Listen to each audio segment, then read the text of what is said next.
Hey, my name is Matt Kern. I want to welcome you to the Convene Learning Center.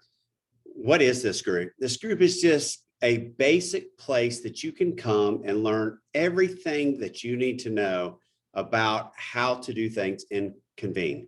We're going to break down how to create a group, but we're not only going to break it down in the mechanics of how to create a group, but we're going to quickly talk about the why it is organized and why we've created it the way that we've created it. The next thing we're going to talk about experiences. What is an experience?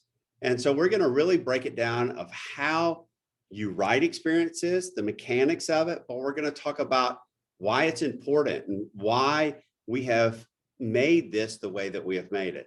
We'll also get into creating modules. We'll talk about the Convene Connect. We'll talk about the Convene Collab.